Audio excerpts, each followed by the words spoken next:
Hey all, boardgamerants here. We'll find everything solo tabletop gaming and more here in October. Gonna go over September's MVPs. Here we go.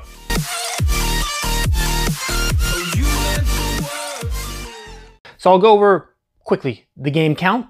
Total sessions, 56. Total number of games is like, it depends on if you count the expansions. I guess it's 15 different games. We'll get to that, 14 or 15. So a good variety going and a pretty decent count, I think. We'll start off with the low ones. Black Sonata. This was, I did a review on this. It is touted as a solo only game, but you can play it cooperatively and it's fantastic. I did the print and play. I paid not a dime for this. I felt good just doing a review on it because it was well worth it and very innovative and very quick.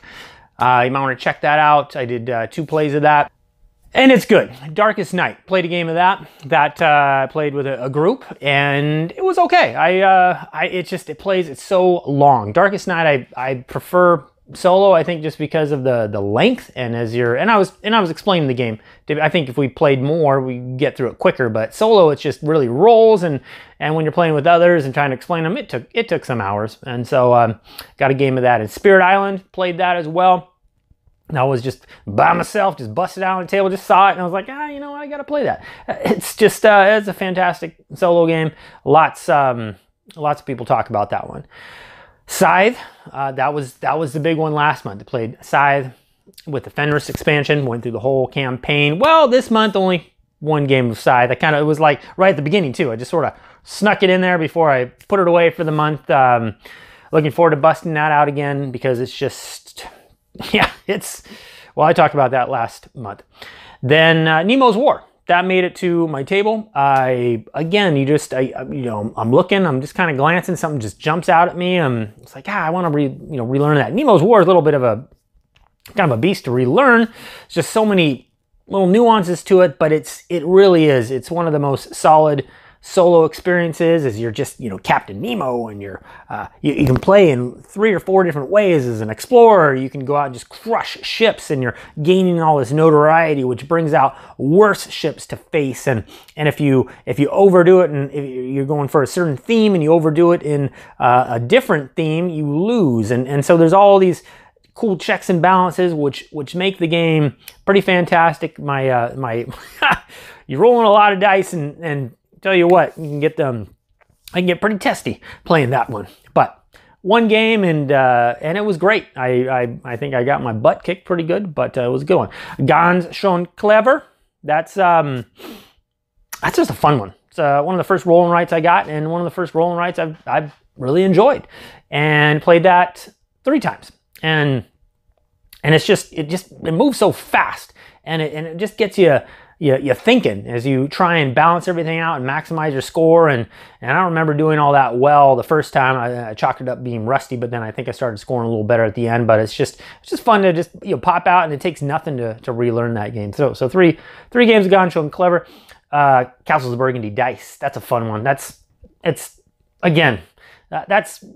as easy as it gets to just pop out. I played that 3 times solo, played it 3 times with others, and easy to teach. And little sheets on Castles of Burgundy are very tiny. I actually went on, when I was going to play with some others people, I went online and printed the bigger sheets so that you can actually see a little bit better what you're crossing off. And they had some cool little fan-made player aids on Castles of Burgundy dice. But that's just a fun little solo game. But it's not It's not a ton to it, but I enjoy it. And played the Mind 3 times. And of course, not solo. That I've been playing at a particular dinner I go to each week, and with family. And there's something about such a simple game. You got cards that you deal out 1 to 100, and in the first round, you deal everybody out a card, and you've got a number on it. It says 1 to 100 on it, and you got to play them in order from 1 to 100. But you can't. No one knows who's got what, and you only get so many lives. If someone plays out of order, you only can do that so many times before you lose. And so you've got the 6, and someone else has got the 50, and someone else has got 99, and someone else has got 2 or something. And so, you know, people you can't talk. It's just interesting because you get into this rhythm. It's a remarkable game because you really can get in sync, and as the second round, everybody gets 2 cards. Third round, everybody gets 3 cards. And with you're playing with 4 players, you got to get through 8 rounds to win the game. So that last round, everybody's got 8 cards, all different numbers, and you're trying to put them down without talking to one another, and you're just kind of reading it. There's a pace and a timing that gets going. It's a cool game. The Mind. Played that a few times, and I'll continue to play that one. Anachrony. So now we're getting to the bigger counts. Anachrony I played 5 times, and I love it. Anachrony, I did a review on this one. It is one of the best solo games out there. It's even though the official solo variant, you can only play the base game, and there's so much to it. There's so many little variants, and then if you get the expansion, there's more little modules and stuff that really just make the game a complete experience. And the official solo variant only allows you to play the base way, but there's some fan-made stuff that allow you to incorporate things. But even just playing the base Anachrony, it's a monster. It's takes a lot of table space, and it's just thematically dripping with cool time travel-y stuff, worker placement things, and the solo, the chronobot that you go against is remarkable how it's done with just the roll of a d6, and it controls all these different actions that really do well to simulate like you're playing someone else, and it has you changing your strategies. Anachrony is I've never played it multiplayer, and I don't know, I may just never need to. It's man, it's a good one. Renegade. Played Renegade, more Renegade. I love this game. Richard Wilkins, Box of Delights, designed it and put out kind of a call for people to do some play testing on a third little pack module thing. And I was like, me, I'm gonna get that. And I did, and I downloaded it, and I printed it out, and I started, I got 4 plays into that. And but before that, I'd already played 1, so 5 plays total on Renegade in. And oh, I loved it. You know, I don't know that I provided any good information, but I sure enjoyed trying out the new stuff. And it is, it's difficult to kind of explain why I like it so much, because it's not thematically, you know, it's pretty abstract. There's a lot of complaints as far as it using jargon and all sorts of computer hacking terms, and it seems to bother people. And I don't know. I don't know any of the stuff, and I try to use it every once in a while. I'm going to upload a uplink and you know, I got the virus, and I got to convert and to modify, and, you know, use all these terms. But really, there's just like 4 main colors that do 4 main actions, and if you get it, then you can just play and enjoy the game. I don't care what everything's called, and why. I don't get why the fuss. Whatever. Anyway. It is an awesome game. It's going to be a game that I pull out regularly because it's fairly easy to remember how to play and set up, and it just looks cool, and yeah, and you get to be the bad guy. You get to be the hacker trying to take down the computer system. It's awesome. Renegade, I love it. So now I'm going to go into some of the, I figured I'll talk about what surprised me, what game really surprised me that I played, and that would be Sprolopolis. Did a little review on this. Oh my gosh, this game. It just came out of nowhere. I saw it on Kickstarter, and I think the turnaround was like months, a couple months. I don't remember. It was a really quick turnaround, and it was like $10 plus $2 shipping. I was like, sure, whatever. And it's solo, co-op, like 16 cards. Well, it actually, I got a bunch of cool little expansion stuff too that I didn't show in the review, but let's spice it up a little bit. But this little, 18 cards. I think it's 18 cards. Anyway, very few cards. And the way it's done, it's just remarkable. And you're playing the game, and you set it up in seconds. I mean, it's just this little pack of cards. And on one side, you know, the cards, you're going to deal out 3 random ones that show you your scoring condition. And your scoring condition can vary from, like, you know, 7 points that you're trying to aim for the game, all the way up to 30, 40, I don't know, maybe more than that. Just depends on the 3 cards that you pull out. Then you flip over the cards, and that's how you're going to build your city. And that is, it's just incredible how meaty it is. It just doesn't look like it will be, but then you start looking and you're like, okay, I don't want to have too many straggly roads, and I want to clump up all the colors so that I can get my base score. There's two ways that you always score like a good Sprawlopolis. You got your colors clumped together, and you got roads connected well, so you've only got relatively speaking, few roads. But then every game gets mixed up with these 3 cards that you've randomly picked that give you little goals to, you know, make the longest road, or make sure you have this color buildings on the corners, and then the way you can build, there's just, it's not, it could have been just, you know, edge to edge, edge to edge to edge, but no, you can cover things up, and you're like, you got to visualize, you got to see, like, if I cover up this road.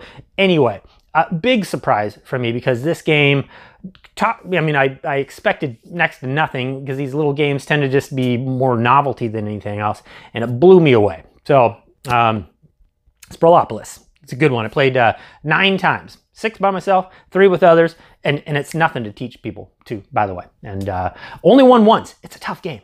It's another good thing about it. So disappointments. Here we go. And these always, you know, so Railroad Rivals. That was a Kickstarter. I saw it. It's turnaround time. I mean, and I got it kind of on a whim. It was just, had a solo variant. I like train, tile lane, sort of track building sort of games. But it's just not. You're not really building any track. But I do like stock. I like stock markety kind of, you know, oh, what's going to go increase in value? What can I do to increase the value of a stock? And well, I'm going to grab that, you know, the insider trading feeling as you're purchasing stock, because you know you got the right stuff to ramp up that stock. And it's just, but it's just, I don't know, it lacked substance. I mean, the solo variant is terrible. I personally, it was just like a filler thrown in there. And it just doesn't incorporate the game, I would guess. So I did play it once, multiplayer, and play it with 3, but one person just kind of was not interested, backed out. So there was 2, and I just don't think it's very good with 2 players, because I think it'd probably be pretty good if you got 3 to 4 players. But overall, the solo experience, which is what I'm really in it for, was just not there. Didn't like it. I don't know. That one's probably going to get, well, if I ever do decide to trade in games. I don't know. I'd like to give it a shot, 3 to 4 players, but that's, you know, it's really not my gig. The game has to play well solo. So hopefully maybe a fan-made variant will come out that rocks. Other disappointment. This one sucked. Root. Ugh. I mean, it sucked for me, because I saw it in the store. Root is just like, I mean, it's the game of the month. Everyone's talking about it. It was raving. And I looked into, oh, and it has official solo variant. And the designer made Vast, and then Pax Premier, I think, is the other one that I almost wanted to kickstart with, because Richard Wilkins, who did Renegade, I think was doing the solo version of that, and I was like, oh, and right before I was about to hit that Kickstarter button, I saw Root at my, you know, front of the local game store, and I was like, what? And I grabbed it, because I was like, you know, first I just remember, it's like, nobody picked it up. How is this? And I even got comments, as I mentioned, you know, on social media, and people were like, wow, that's, you know, hard to find in the wild. I was so excited, and I picked up this game, and I stuck it under my arm, and I was like, you know, I dare ya, I'll fight ya. Went and purchased it, and took it home, and, man, the solo variant, it just ain't for me. You know, you can play, like, it takes the Marquis de Cat, or whatever, and I just didn't like it. It didn't utilize all the stuff that I think really makes the game. Again, here's one that I think just must really shine multiplayer. I played through the test, or not the test, but the sample play. It comes with to try to use all 4 factions, and that I kind of enjoyed. You know, just the interaction, and you can play in the cards and stuff, and you can use it. And it's got suits, and you know, you can ambush, and you can do all these things that you just can't really do in the solo. It like, you play the solo variant. And even the solo variant, a lot of people say certain factions just, you can't win. It's just terrifically unbalanced, which I think is going to be a possible, you know, certainly going to be there with an asymmetrical game. But you take, you know, like I look at Anachrony, and those boards and the factions are very rather asymmetrical. Nothing as extreme as Root, but geez, I mean, it was, I mean, it shuts down all sorts of the fun stuff. Like when you're attacking, there's no buildings that you can get points from, and it just, and the AI just takes off with score, and you're just like, you got this feeling that there's no closeness. It's just like, maybe you're going to catch up at the end. You know, I played that, what, 5 times solo, and 1 time I did the little test thing, and I remember the first time I played it too. I was like, okay, all right, well, you know, I was so excited, and I was just, okay, maybe I got something wrong. I went to the rule book, and I was like, no, I don't think I got anything wrong. And let's try it again. Maybe I just didn't try it again, and I didn't like it. I just didn't like it. So that was disappointing. Might be just a personal thing, but yeah, yuck. So Root and Railroad Rivals, disappointments. Now, the fun stuff. My MVP, most voraciously played. Oh yeah, it's Too Many Bones. Too Many Bones! Undertow. I finally got it. I got the little thing. I went to UPS and I was like, you know, don't try to send it to my house. I'm here. It's like 3 in the morning. It wasn't 3 in the morning, but you get the point. I was excited. It didn't come till way late in the month too. And I got it. I didn't even open a lot of stuff. I got the whole Kickstarter stuff, Too Many Bones Undertow, and I played a total of 10 games on that, like within a week. That's a long game, you know. And you're setting up stuff, and you're moving stuff, and you're shifting stuff. I spent a lot of time, and continue to spend a lot of time as you know. There's campaigns to try. There's campaigns for the base game that's really in depth and looks beastly and awesome with boon cards. You can get scars, and you can actually build your characters and carry over traits, and it just adds like I mean, if there was anything missing, there's nothing missing in that game anymore. It is solo perfection.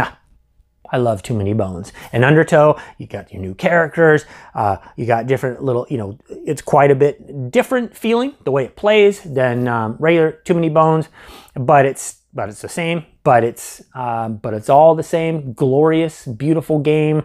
I am probably going to be leaving this on my table for, you know, a good portion, probably most of the month, as I go through and open 40 Days of Daylore, and, well, they're open.